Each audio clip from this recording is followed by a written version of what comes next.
Hello and welcome into the GSMC Sports Podcast brought to you by the GSMC Sports Network. I'm your host, TJ Mabardi. We are coming to you live today on a Friday afternoon. Today is October 25th. Today we are going to be diving into the Thursday night football matchup between the Los Angeles Rams and the Minnesota Vikings as they faced off last night, and the Rams able to seemingly keep their season alive. We're going to be talking about what we saw from the Rams last night, the reintroduction of Cooper Kupp and Puka Nacua fresh off of their injuries back into the lineup, and what type of impact they had on the Rams last night and moving forward this season. Is there concern mounting with the Minnesota Vikings after losing their second straight game? We'll be talking about that as well.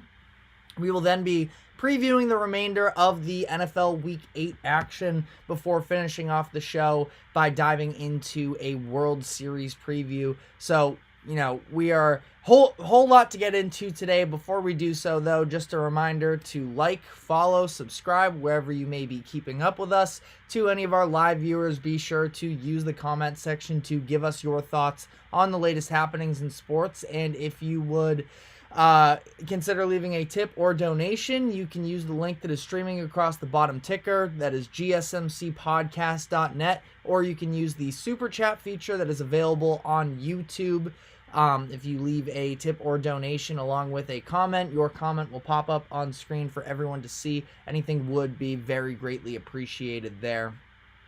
Last night, the Los Angeles Rams seemingly kept their season alive. After this past week, we had heard a lot about the rumors of Cooper Kupp potentially being traded. Just yesterday, we went through some top landing spots for Cooper Kupp should he end up getting moved, and instead the Rams were able to pull this game out, and it seems like their season is now at least back on track enough to the point where a move feels very unlikely. Sean McVay, after the game, specifically said, quote, "I'm really glad to have Cooper Kupp back with us, and that's what I expect to stay."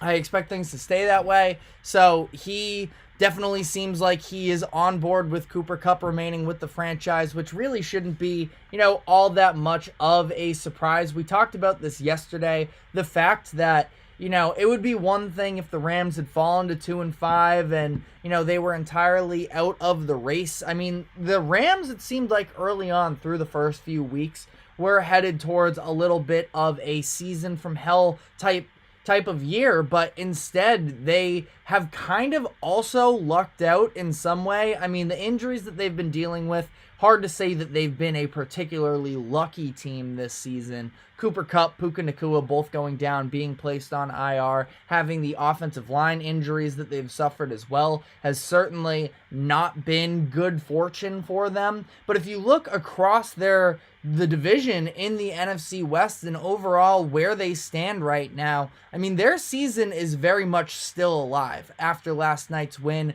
being 3-4. I believe they are technically now second in the division for the NFC West. They're third, actually.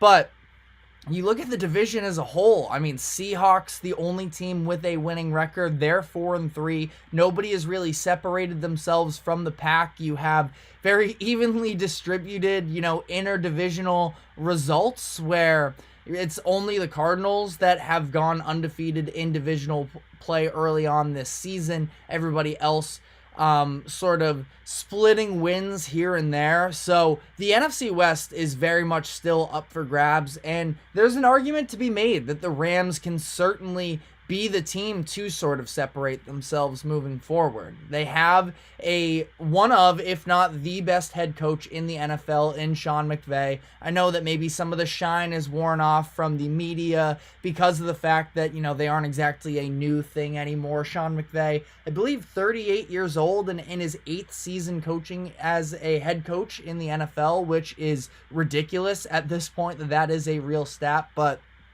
I mean, the Rams are still one of the best coach teams in the NFL, specifically on the offensive side of the ball, of course, but I think that overall their discipline has continued to be impressive. You look at what their defense has done as well, and the number of different, personnel and coaches that they've lost in the past couple off seasons. It's impressive to see how they've been able to continue. It's all about that internal development. You look at the players on that defense that have been the key contributors for you. Byron Young, of course, a little bit of controversy based off of the fact that there was the face mask that wasn't called and the Sam Darnold sack and safety at the end of the game. Ultimately, I'm very strong on the idea that one play the refs can't win or lose you a game. It's just, either way, that's getting besides the point. It is a topic of conversation with this game, but I don't think that it's ultimately prevalent on why the Rams won this game. It was the fact that their offense was just able to sort of get whatever they wanted against a Vikings defense that has been one of the, better coached units in the NFL this season. Penalties are certainly a problem with that Minnesota defense, but more than that, I think it is just the fact that you look at that secondary and it's a little bit hit or miss, at least in my eyes, in terms of who the, true standout players are. I mean, I thought that I just think that, coming off of a short week, this Vikings defense, after getting sort of ground and pounded and run up and down the field on against the Lions in week 7, having this short week and rolling into the Rams, I mean, that's a tough task. And the Rams offense was just able to sort of get what they wanted. But again, defensively as well, the tides really turned, I thought, at the end of the first half when the Vikings left tackle Christian Darrisaw ended up going down with an injury. It's actually a little bit of breaking news here, I suppose. Ian Rappaport did just tweet out that he suffered a knee injury that will require season-ending surgery. So we'll talk more about the, big picture extent of that shortly here when we move on to the Vikings. But, that was the point in the game where the Rams defense really did start to have more of an impact. Byron Young with the pressures that he was able to bring. Jared Verse, who I think comfortably at this point should be the front runner for Defensive Rookie of the Year. He had a very nice game for himself as well with the way that he was able to sort of dominate the line of scrimmage. And you just look up and down this defense. Again, those are sort of the edge rushers that maybe are a little bit more eye-popping, but they've gotten huge contributions from Kobe Durant and Quentin Lake and these players that they are drafting with sort of later draft capital that they just find a way. And that's even with losing Raheem Morris, who, I think did an excellent job as the defensive coordinator for the Rams these past few seasons. And the reality is there's something more to it than just any one player that's in charge of drawing up the schematics. They just always seem to be able to develop this type of talent on both sides of the ball. And I don't know if I'm ready to go, heavy leaning into Demarcus Robinson truther territory, given that, the majority of his career, he has been a more low profile guy, but last night, pretty good contribution for them for a couple touchdowns. That's 3 in the past 3 games. So, they always seem to be finding different ways to take steps forward in areas where you think that they're going to hit some regression. And ultimately, I've gone far too long into this segment without mentioning the name Matthew Stafford, because he is obviously such a crucial part of this as well, where Stafford has not been having a great season up to this point in the year. Last night was, I think, far and away his best individual performance. Being able to, ultimately throw, it was 25 of 34, 279 yards, 4 touchdowns, and 1 interception. I mean, he is somebody that, again, you want to talk about, it hasn't been great up to this point in the year. I hear you. I'm totally with you. But now that they do have these receiving pieces back, and I think that we can really start to see this Rams offense look like they did last night on a more consistent basis. Now, I still have some concerns with the offensive line given the injuries, Right now, it is Jonah Jackson and Steve Avila, two of their top interior linemen and very good players as well. Jonah Jackson, a huge offseason signing for the Rams, that they're currently both on IR. You think at some point they are going to be able to return both of those guards as well. And then, we can really see this Rams offense taking off. That I'm definitely growing on optimism. I wasn't super high on the Rams coming into this year just because I did feel like this was a year where injuries and age were going to sort of play a pretty big role, given the fact that Stafford now at this point, 36 years old, he's had a handful of, that elbow injury going back to a couple years ago does still sort of scare me to some degree. Cooper Kupp and his injury history, he obviously goes down for a few weeks entering the year that, it felt like, again, this was going to be a little bit of a season from hell. But instead, they have found a way to somehow stay alive. And it's really not even so much what they've been able to do on the football field. They were sitting there at 1-4 and seemed very bleak for a while there. It's really just that nobody else in the division actually, stepped up. Because even in some of these wins for the Rams, the comeback against the 49ers, certainly impressive to be able to do that. Niners have blown a couple leads this season, so take that with a grain of salt, I suppose. And then on the other end of it as well, it's not like they looked particularly good last week against the Raiders, where, Vegas was able to sort of sneakily hang around that game late in it, where I think it was a touchdown drive in the fourth quarter that ultimately made. It was a field goal drive to make it a touchdown to win, and instead, the Raiders. Oh, it was that cowardly field goal from Antonio Pierce. Actually, now that it's all sort of coming back to me, insane decision from Antonio Pierce in that decision. But that's a whole sort of side story that I don't want to dive into right now. But the Rams, they do have a very good case for being able to make the playoffs. Now, you can say that. Do the logistics actually back that up? Looking at their schedule moving forward, they have already passed their bye week. So for all of these injuries that they've been dealing with, it's not like they're going to have extra time to sort of stay afloat.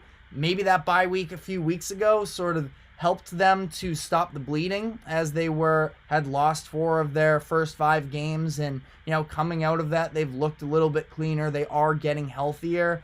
They have a pivotal game next week. You got this little mini bye week going on for them now after playing on Thursday Night Football. They have the Seahawks, and then I think a slate of very winnable games. They are against the Dolphins. Tua has been cleared to play, so that is, it's going to be a tougher game against the Dolphins maybe than it would have appeared a couple weeks ago. We'll still have to see what Tua looks like when he is back, but it should be a better Dolphins team in theory than it is on the road against the Patriots, one of the worst teams in the NFL, at home against the Eagles.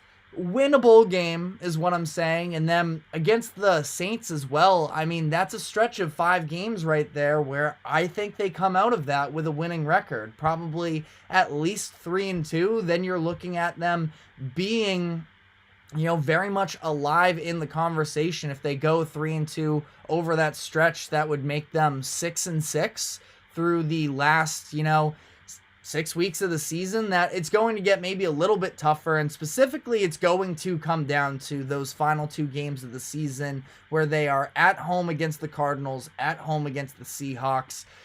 Those are going to be the games that really, I think, are going to determine, whether or not it is realistic for them to make the playoffs. Now, there is, I suppose, in theory, the 49ers kind of looming. Maybe you want to call them a sleeping giant.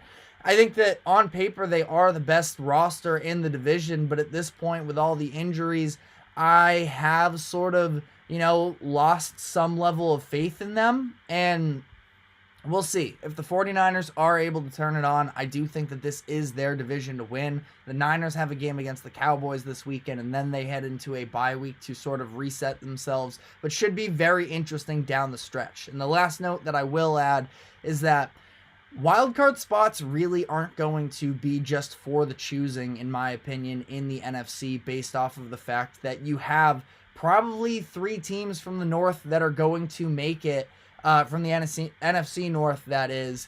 And we'll see whether or not that includes the Minnesota Vikings, who did just lose their second straight game. So we are going to be diving into that. What I was saying about the wild card spots, though, is the Rams, it's going to be tough pickings at the end of it. It's either the division or probably looking at a 7 seed. So, we'll see how the Rams are able to handle that. But I do want to dive into this game from the Vikings perspective as well, after they lost their second straight game. And they were such a, feel-good story coming into the year. Now they have real expectations. So we're going to talk about whether or not that is justified, what it looks like for the Vikings moving forward, and what hasn't been going right for them these past couple weeks. But before we do so, we're going to take a quick break. Do not go anywhere. We will be right back. I feel like I'm losing my mind. Is everybody in the world blind? Please, Lord, give me a sign, a sign. I feel like I'm losing my mind. Is everybody in the world blind? Please, Lord, give me a sign, a sign. I wanna be the greatest. Everybody on the fake shit. I look around and feel like everybody is the fakest. I make this every day and I'm impatient, hoping one day I blow up from the basement. Statement, the top is so vacant. I don't hear shit that I think is amazing. Waiting for my day when I'm playing sold out shows for 1,000 faces. Hey, give me that crown, get in my way and to be put down. It ain't your place, all this my town. If I want that shit, then I'll get it right now. I'm losing it, the noose it fits, some losing shit, a stupid myth. You choose to live or choose to dip, you choose to fight or lose your grip and lose a gift. Oh, I feel like I'm losing my mind. Is everybody in the world blind? Please, Lord, give me a sign, a sign. I feel like I'm losing my mind. Is everybody in the world blind?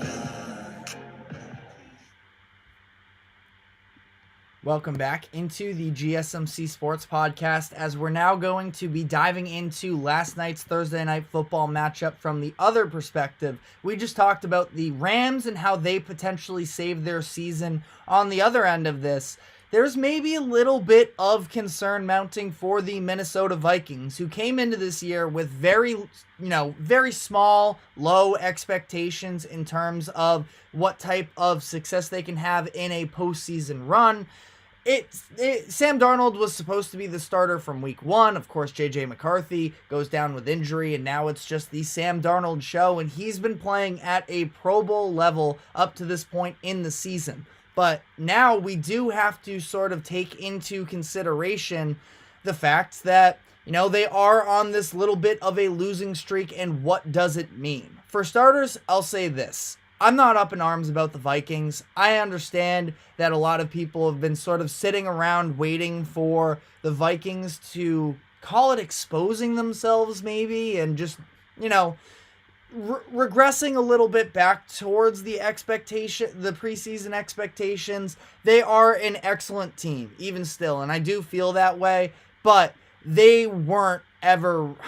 they were playing like the best team in the NFC for a number of weeks there, but I think we all sort of knew at our core that they do have some pretty clear issues, and the first of which being their defense has been playing excellent up to this point in the year, and I think that a lot of it has to do with schematics and the job that Brian Flores has done. I think he has been, to at least some degree, overcompensating for what is a pretty limited secondary, where, last year we saw the Vikings and Flores were at the top of the NFL in blitz rate, and then they go and they spend this offseason bringing in some new members into that front seven, Jonathan Grenard and Andrew Van Ginkel, Blake Cashman, to be able to solidify that front seven a little bit more.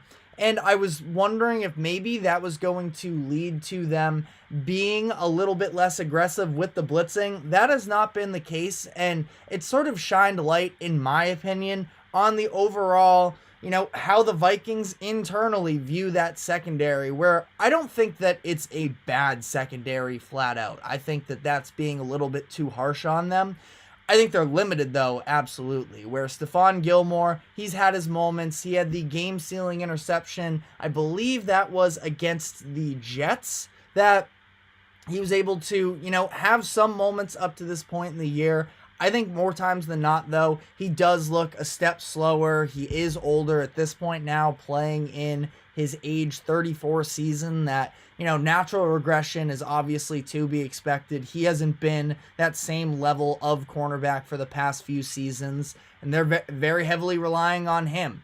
I think that Harrison Smith has been one of the most underrated and probably reliable safeties of the 2010s, 2020s. The fact that he is still going as strong as he is very impressive. And then outside of that, I think that there is kind of a lot to be desired. It's not that they are totally incapable. We've seen Bynum make some good plays. I thought that Byron Murphy had a very up and down night last night, where he had a couple crucial pass breakups, including the one where it looked like he got beat a little bit or thought that he had safety help, and it was Tutu Atwell beating him down the left sideline. Stafford doesn't put it out quite in front of him enough, and ultimately we saw Murphy be able to make up that ground, make a diving effort to break that pass up.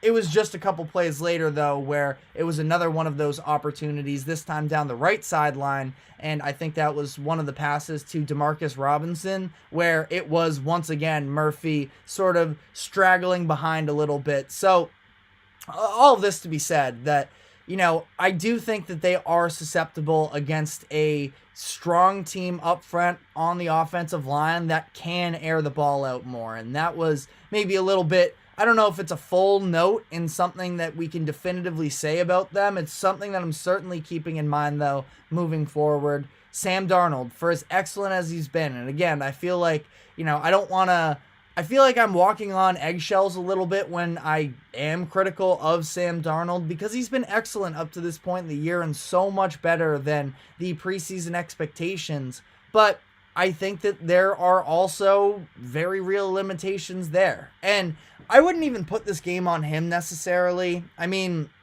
you look at how this game started.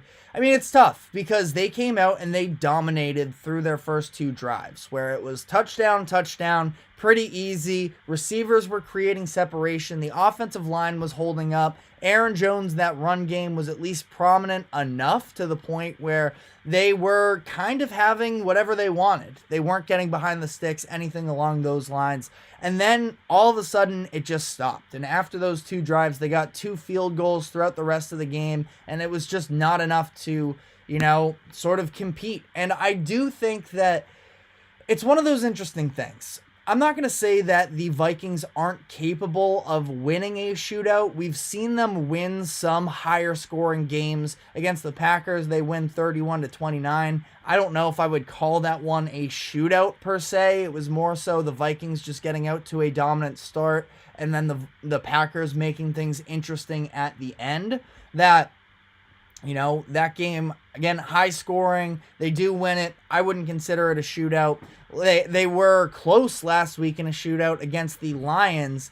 I do still have these reservations about Sam Darnold, and it's not like he is making these, blatant mistakes. I've been very impressed as well with the lack of turnovers. That's something that I pointed to with the games against the Packers and the Jets, that, yeah, they were winning these games, but Darnold, some turnovers in the second half, wasn't necessarily able to fully close the door. That I was wondering if that was going to start to trickle in. That really wasn't the case.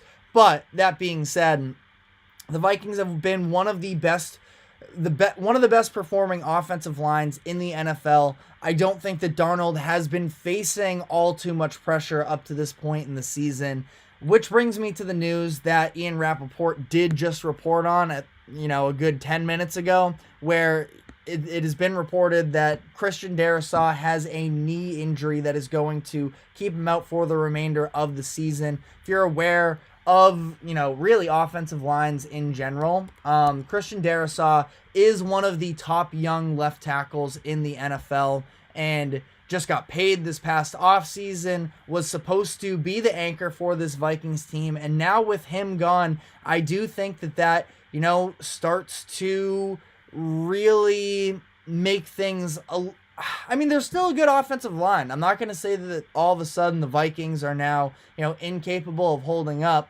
It was last night Quessenberry who took over at the time, and the Rams have a pretty talented defensive line as well. Byron Young, Braden Fisk, Jared Verse, and they were able to sort of ramp up the pressure on Sam Darnold last night, and he just really, from that point on, I don't think he looked all too comfortable throughout the course of the game. And it's something that I do worry about, because Sam Darnold, he has been sort of placed in this system that I think is extremely fundamentally sound with the Vikings, given the wide receiver talent they have, of course, a Justin Jefferson and a Jordan Addison.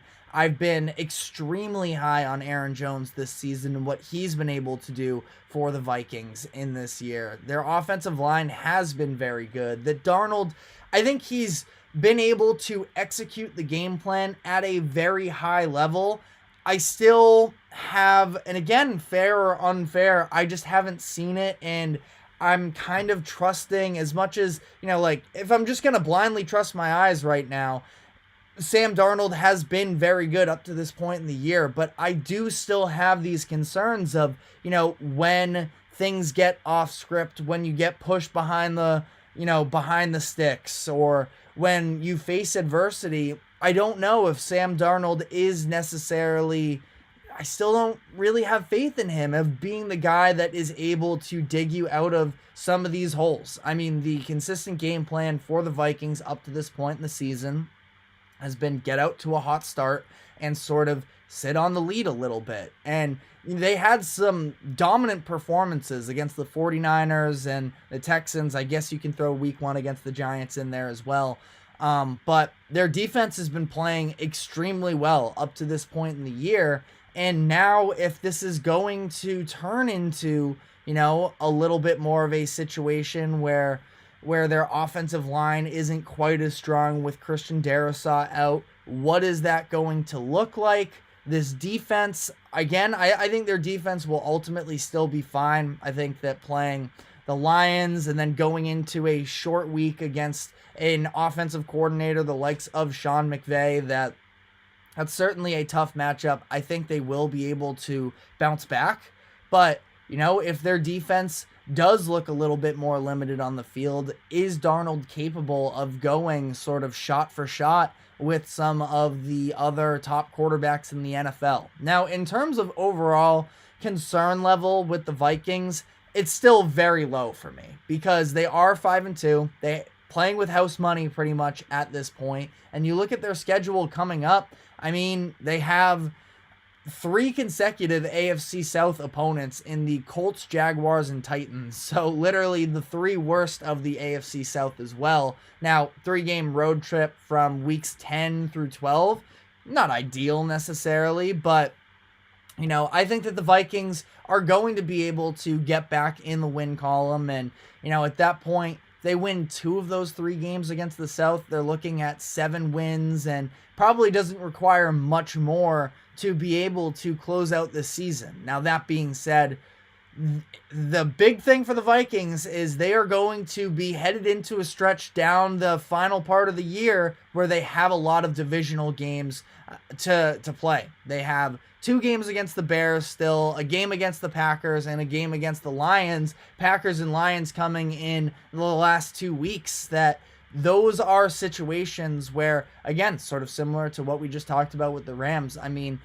It's the North is a better division than the West is, but still contested all the same. And sort of anything can go. You have difficult opponents there, so it should be very interesting to monitor with the Vikings moving forward. But we are going to now be moving on to the remainder of the Week 8 slate in the NFL, and we're going to be talking about the top storylines for this upcoming weekend headlined by the return of Dolphins quarterback Tua Tagovailoa. So that's where we're going to be leading off and then looking across the NFL. So we are going to be diving into that. But before we do so, we are going to take a quick break. Do not go anywhere. We will be right back.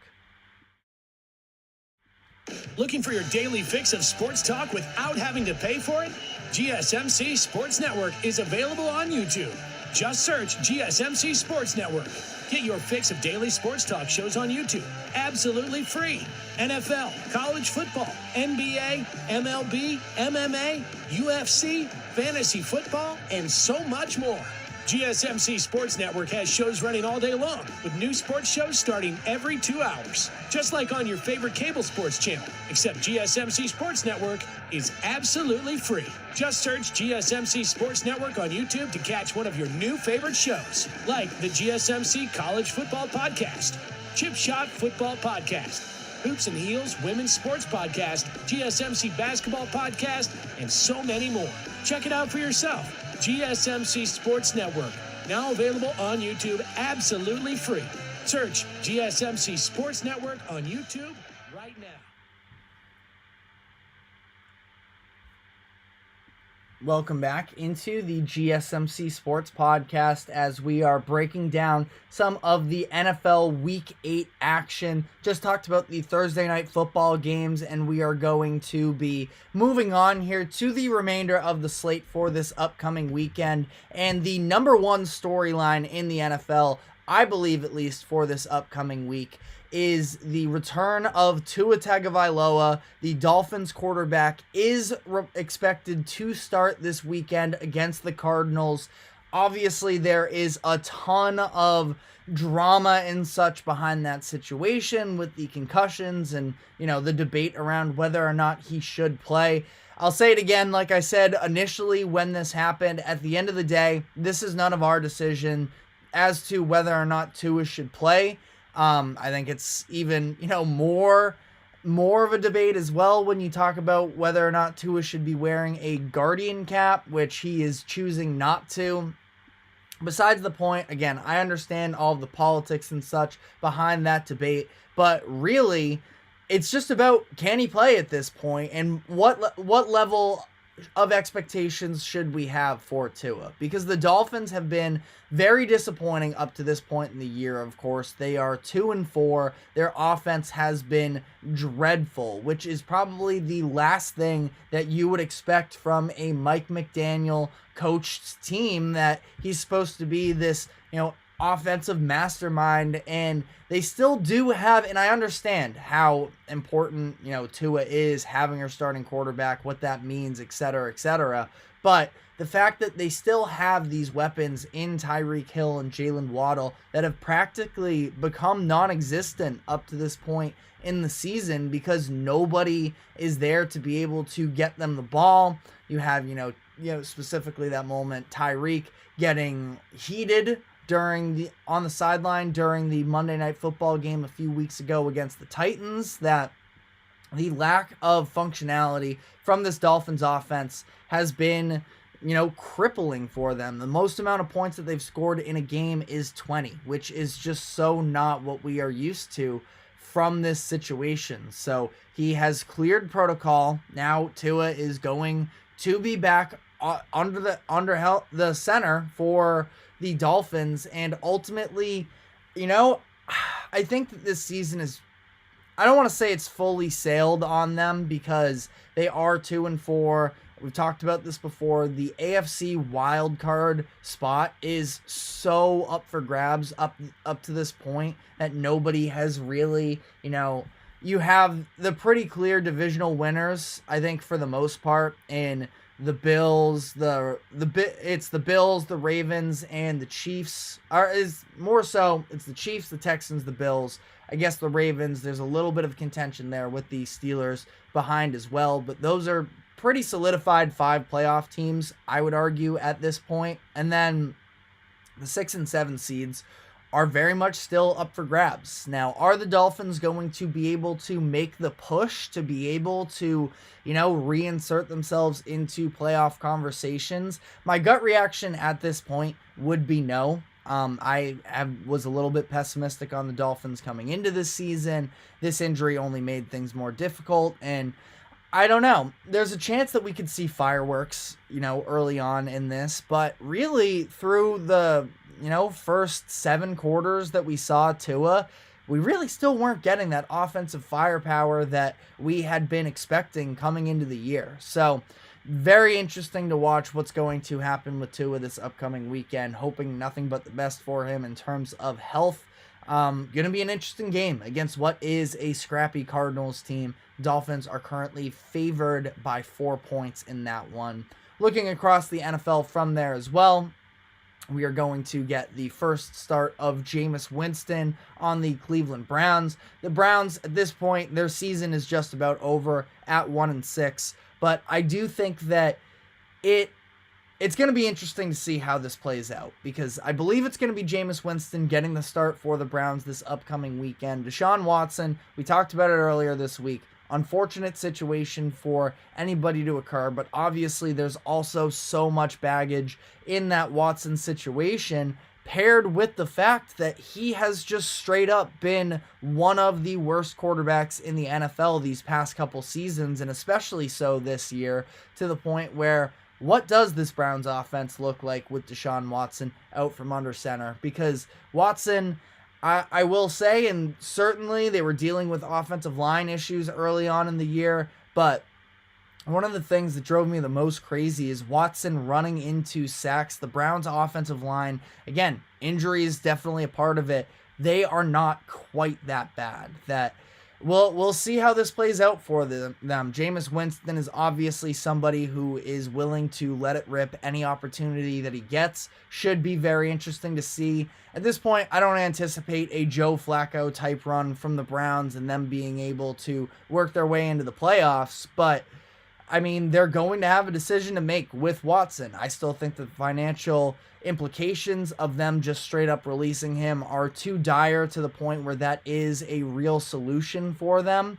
But it's a situation where if the Browns offense does look more sustainable that, through this stretch, I think it's very fair that we could be looking at the Browns trying to use a first round selection on a quarterback next year and just sort of moving on, having an extremely expensive backup on the payroll in Deshaun Watson, but not as expensive as just releasing him altogether to eat a $172 million cap hit. So the Browns play the Ravens, which is a defense that, as much as they are very talented, the Ravens are one of the best teams in the NFL. I had them at number 2 in my power rankings yesterday when we went through it, but they have been one of the worst performing passing defenses in the NFL up to this point in the season. And I don't know.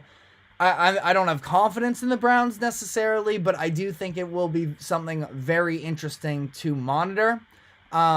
Kind of robbed of what should have been the biggest storyline of this upcoming weekend in Bears versus Commanders, where it was supposed to be number 1 overall versus number 2 overall in Caleb Williams versus Jaden Daniels, but Daniels ends up suffering the injury last week against the Panthers, and he has not been participating up to this point in the week. It seems like he is not expected to play. I don't know if we have an official ruling on that just yet, at least at the time of this recording, but does not seem optimistic. So pretty unfortunate there to not get that one.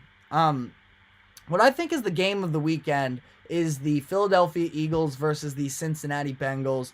Two teams that are, in, I suppose, the realm of Super Bowl contention, or at least if you talk to me headed into this season, I probably would have said that with my chest a little bit more.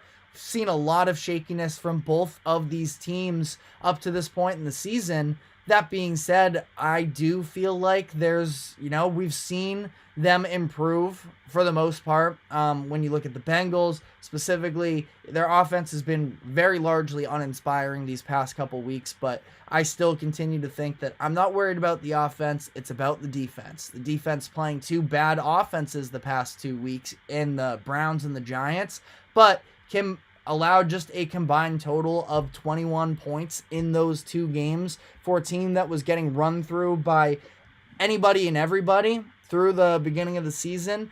I think that is pretty encouraging for them. Definitely going to be key for them to be able to have the defense behind them if they are going to try and pull off an improbable run to the playoffs. And then on the other end, the Eagles, their biggest concern really has been coaching up to this point in the season, where, you look at Nick Sirianni, you look at the offensive strategy, specifically the I wouldn't say lack of use of Saquon Barkley. Barkley is ultimately still getting his, but I still cannot wrap my mind around the fact that these past few games, it just feels like the Eagles are almost, I don't even think it's hesitation. They are just neglecting to use Saquon early on in the first quarter. I believe the Eagles are still at 0 points scored in the first quarter throughout the entire season, which is ridiculous. Nick Sirianni isn't concerned, but that's not sustainable, especially when you go up to play a team in the Bengals where the Bengals can get out to hot starts. And the Eagles, most notably in their game a few weeks ago against the Buccaneers, that is a game where they took their time and their defense is good. I think improved. I really like what I've seen from, some of their defensive additions, the Zach Bond being the big one, the linebacker for them. Their rookies, Cooper DeJean and Quinyon Mitchell, have both been very solid as well. So the defense has been, improving as well, but I don't think they can go on all that long with just continuing to, come out to these slow starts, that they're going to need to be better. And again, I do think Eagles-Bengals is probably going to be the marquee matchup of this upcoming weekend. And then finally, some brief thoughts here on Cowboys versus 49ers. These are two pretty desperate teams at this point. I think that the Cowboys are probably more desperate in terms of everybody's out on them up to this point. I was never in on them coming into the season. I was in on the 49ers, though, and at some point, you can't just keep making excuses for them. And injuries are certainly a part of it, but the lack of execution from this team has been a bit disheartening up to this point. Now, I do feel like there's a difference between, I've talked about this before, there's a difference between, losing guys in game and coming into a season and coming into a game knowing that you're going to be down some weapons. The 49ers, I think, are going to be more comfortable headed into this matchup. I don't think the Cowboys are good, specifically on the defensive side of the ball right now. I think they're extremely weak on the line of scrimmage on both sides of the ball. That I do think that the 49ers are going to be able to win this game. But again, desperation mounting for both of these teams. But let me know what you're most excited for this upcoming weekend. We are now going to be handing out our top 5 best bets of the week for against the spread this upcoming weekend. So we're going to be diving into that. But before we do so, we are going to take a quick break. Do not go anywhere. We will be right back.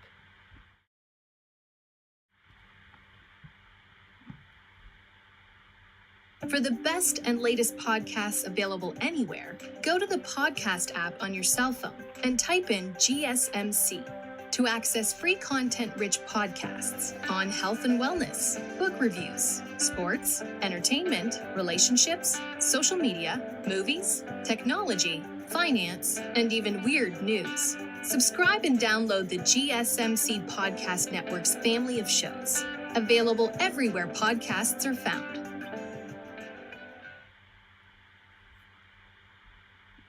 Welcome back into the GSMC Sports Podcast, as we are going to now be doing this week's version of the best bets. We don't have the accompanying graphics this weekend, unfortunately, but overall, still having a good season. Last week in week 7 was our first losing week of the season.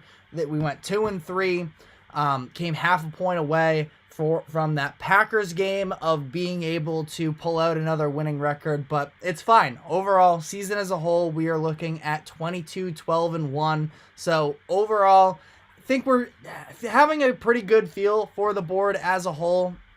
This upcoming weekend, I think is, largely on the right pace. We've been struggling with underdogs for a lot of this year, has sort of been the key issue, is finding the underdog teams, and we're going a little bit unconventional this week. First off, we have the Colts +5 against the Texans. The Texans, I think, are pretty clearly the head and shoulders better team than the Colts are, but the last time we saw these teams face off in week 1, the Colts kept it close. That was actually a game that we had picked before, and they hit for us then. And this time, I think at that point in week 1, the spread was 3 points. It finished up by the Colts getting that backdoor cover, losing by 2. This week, it's 5. And for the Texans right now, I really like the Texans as a whole. I do think that they are one of the best teams in the NFL. I think they have a great chance of being one of the top contenders for the Super Bowl by the time that the playoffs come around. That being said, their offense has been subpar for sure. And a lot of it has to do with injuries with Joe Mixon for a few weeks then, and now it's Nico Collins. And I just don't know quite how much nuance there is to the offense prior to what our expectations were for Bobby Slowick, the offensive coordinator for the Texans, based off of the last year. And I do think that Joe Mixon is a huge asset for them. And now that he's back, they've been able to control the line of scrimmage better. I feel more confident in them being able to run the ball on first and second down to make things more reliable for CJ Stroud. But I think that this is also a situation where the offensive firepower just hasn't been there up to this point in the year, and the Colts don't have a bad defense. I've been, to some degree at least, a little critical of the Colts because of specifically, frankly, Anthony Richardson, and I think he's just very erratic. You get the highs and lows with him, but the lows are very low. So I think that it's really going to come down to, is this Colts offense going to be able to keep it close? I think the defense can. I really do like that front seven. I think they're going to be able to put pressure on the Texans at the line of scrimmage where they've been struggling for a lot of this year. I think that they keep this thing close. I think 5 points is too many in what has been a pretty contested divisional rivalry. So I'm going to take the Colts plus the points. Now the other underdog here that I really don't love, but we're going to go with the Jaguars +4 against the Packers. And I know that it's disgusting.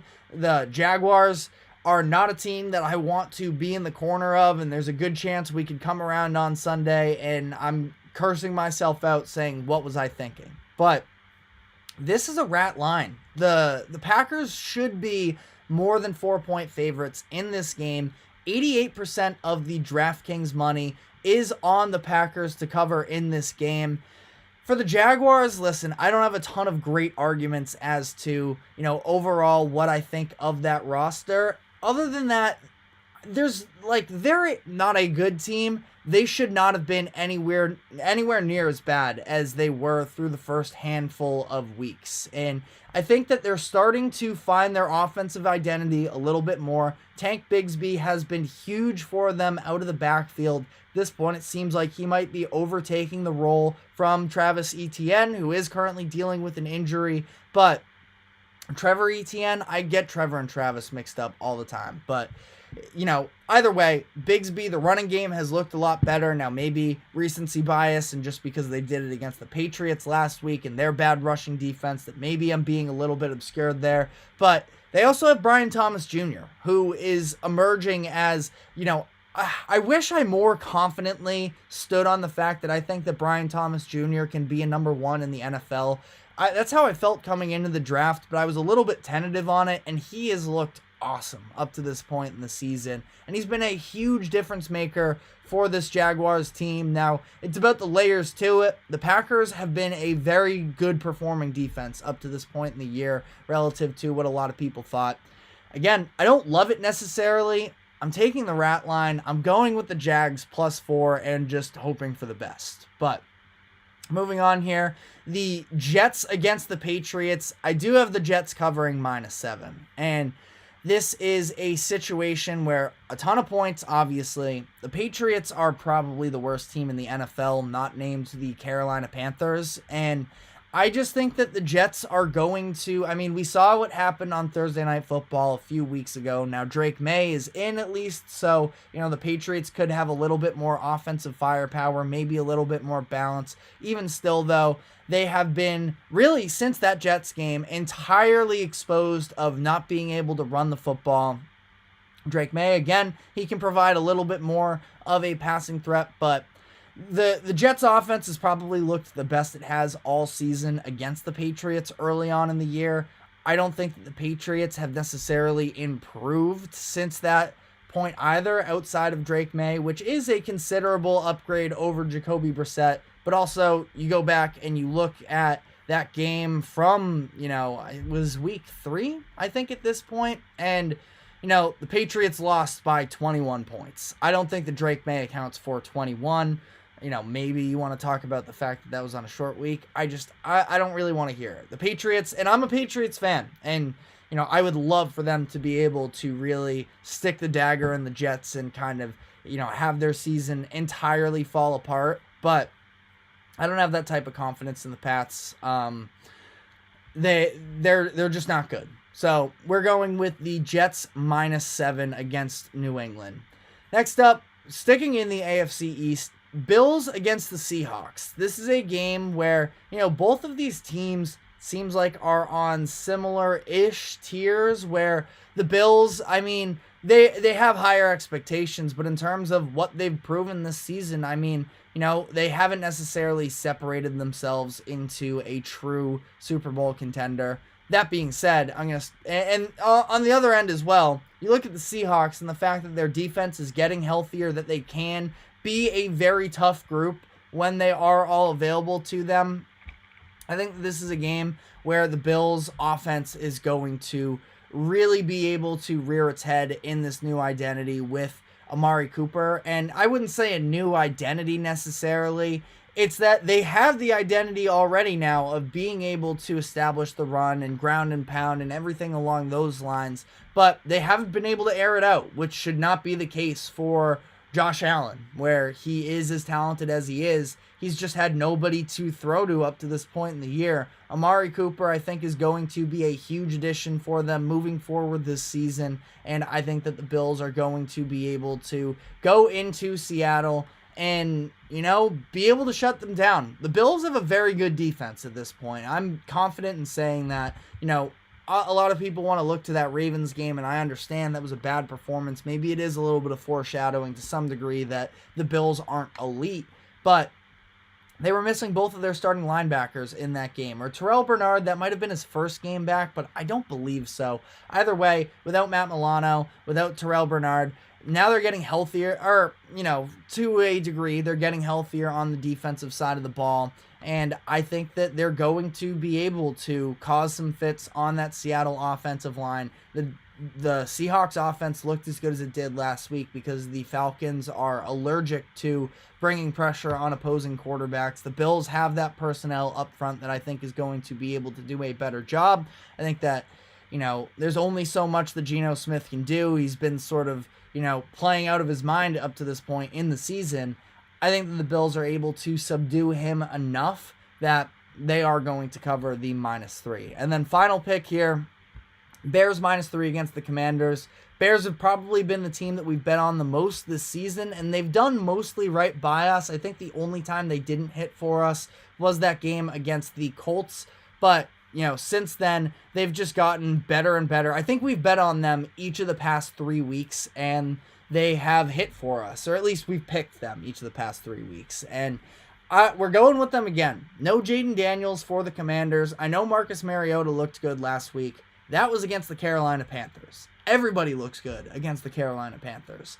This is an elite Bears defense, and I am such a huge fan of this defensive core that I think this is a situation where the Bears are going to be able to just kind of dominate through defense, and I don't think that the Commanders' defense on the other side is all that great either. That we've seen Caleb Williams continuing to improve throughout the course of the season. Dan Quinn is going to do everything that he can to sort of keep things interesting, and I do have some confidence that, Caleb Williams won't look quite as good as he did against the Jaguars maybe, but Bears coming off of a bye, I think that they're the better team as a whole. They have easily the best unit with their defense. I think they're going to be able to shut down the Commanders' offense without Jaden Daniels. So we're taking the Bears -3. But let me know what your thoughts are in the comment section. Let me know what your leans are, and we'll sort of give our 2 cents on whichever games you are looking at. But we are going to be wrapping up the show today by discussing the World Series, which it begins tonight. Yankees, Dodgers, about as historical as you can get in terms of having these big name franchises. So we're going to be running through some keys to the series, and ultimately I am going to be making my prediction. So you will not want to miss that. Before we do so, though, we are going to take our final break. Do not go anywhere. We will be right back.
Welcome back into the GSMC Sports Podcast for our final segment of the day, where we are going to be diving into the upcoming World Series preview with the New York Yankees and the LA Dodgers. As much as everybody, I understand if you have ill feelings towards either one of these franchises because they are sort of the big bad guys that spend all of the money, get all the superstars, all of those things. For myself as a Red Sox fan, obviously I'm not a fan of the Yankees, but this is great for baseball. You get the superstar talent, of course, the 2 consensus best players in the MLB, Aaron Judge versus Shohei Ohtani. You have a ton of superstar talent surrounding them as well, with Juan Soto and Freddie Freeman and Mookie Betts. And I think that we are in for an absolute, a huge moment, really, for the MLB as a whole, as long as this series is able to sort of live up to expectations,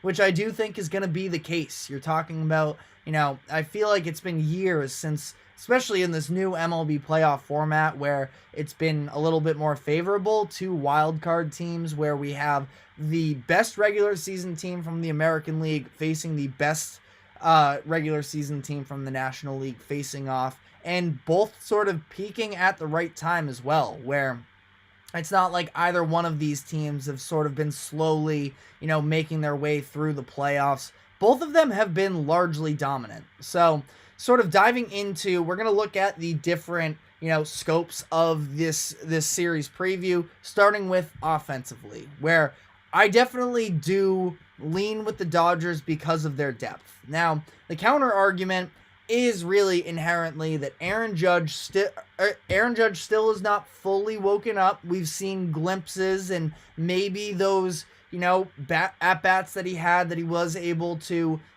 build a little bit momentum coming into this season. Maybe he found, this series, and maybe he was able to find something.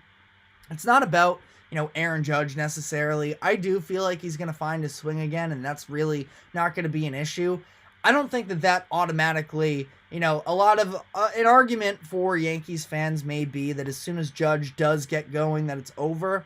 I don't think that's totally the case, because you are looking at what has been a very top-heavy offense for, really it was last round. I know they were getting some contributions from the bottom third of their lineup in their series, in the divisional series, that, maybe there's something to reconcile there after it's been, a little bit more of a quiet championship series against the Guards, that, maybe you get something. I wouldn't be banking on it. There's also the factor of, can Giancarlo Stanton continue to rake at the level that he is?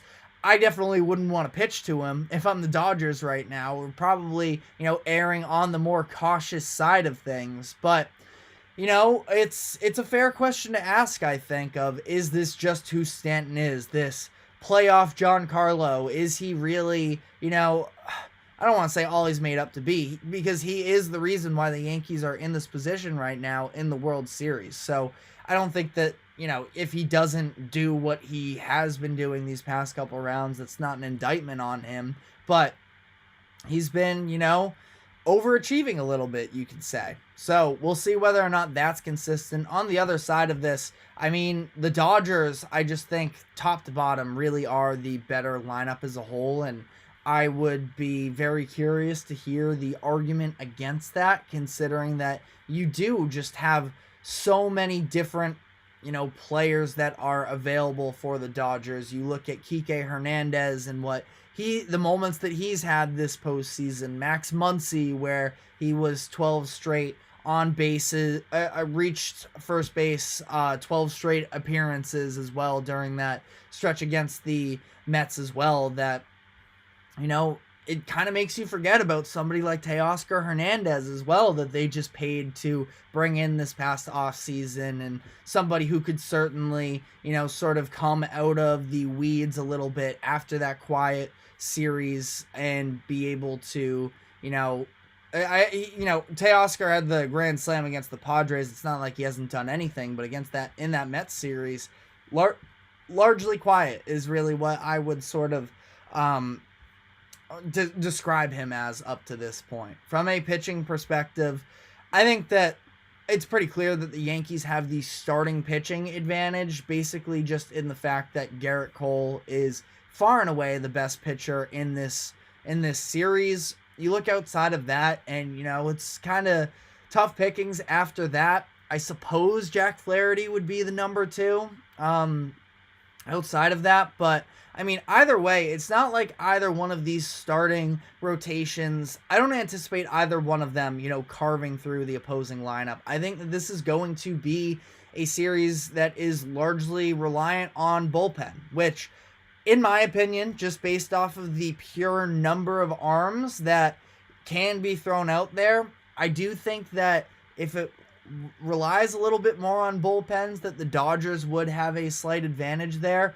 But that being said, that's where the Yankees are really going to need to hone in and get some quality starts. Even call it like 5 innings is kind of, where the Yankees, I think, are going to need to be, as to not overly tax their bullpen. This playoff run has been very much reliant on, really, it's 3 guys in Luke Weaver, Clay Holmes, and Tim Hill, that outside of that, we saw some Mark Leiter Jr. late in the series against the Guards, and he pitched pretty well for whatever, that's worth in limited sample size. But I do worry a bit about that Yankees bullpen as well, where, Luke Weaver is, I still think he is, in prime position to be the closer for the Yankees, but we saw him, have stumble a little bit, you could say, in that Guardians series, a couple outings with runs allowed. Clay Holmes was, he has been struggling as well. I don't know if it's clearly a mental thing for Clay Holmes to some degree, that he just sort of seems to spiral in spurts as opposed to just being able to move off of one bad outing. He's at least had some time to cool off and get himself to sort of hone back in. Ultimately, it's not like he is going to be, the closer for them in these ultra high leverage situations, but they're going to need him as that sort of shutdown middle reliever to be able to, get the job done. And I just think when you look at the Dodgers and what they have out of that bullpen and the way that they've been able to produce, that, one of my biggest knocks against the Dodgers going back to that Padres series was, okay, game 4, elimination game, and you're having to rely on a bullpen game. This isn't going to go well for you. And instead, they've just kind of said, F that. And they've been able to throw out a number of different players that have been huge for them, where you look at the, a little bit more recent additions of Blake Trinan to the back end as well, Anthony Banda, and just the overall situation with them at this point. I do think that they are a slightly better group. Brent Honeywell as well, I suppose, is another name to add to that list, but I think that ultimately this game is going to come down to the bats, and I think that this is a situation where the Dodgers are going to be able to break through in those big moments. That I don't have a ton of faith in the Yankees pitching staff, even to this point. They're going to need so much production from that top of the lineup. We'll see. I think the Judge is going to be able to have a little bit of a coming out party in this series against the Dodgers, but I'm going to pick the Dodgers in this one. I'm going to go 6 games with it. Either way, this is going to be must-see TV based off of the implications for the sport as a whole, having all of this superstar talent available. It should be a lot of fun. So that game, this series starts tonight at 8:08 p.m. Eastern. Will not want to miss it. We'll be keeping you updated when we come back on Monday. But as for that is all the time we have for today. Thank you very much for tuning into the GSMC Sports Podcast. Thank you to the GSMC Sports Network for allowing us to host this show. Remember to like, follow, subscribe wherever you may be keeping up with us. Be sure to check us out on social media as well for more exclusive short content. And we will be back on Monday afternoon, same time as always at 2:00 p.m. Eastern. We will see you then. Take care.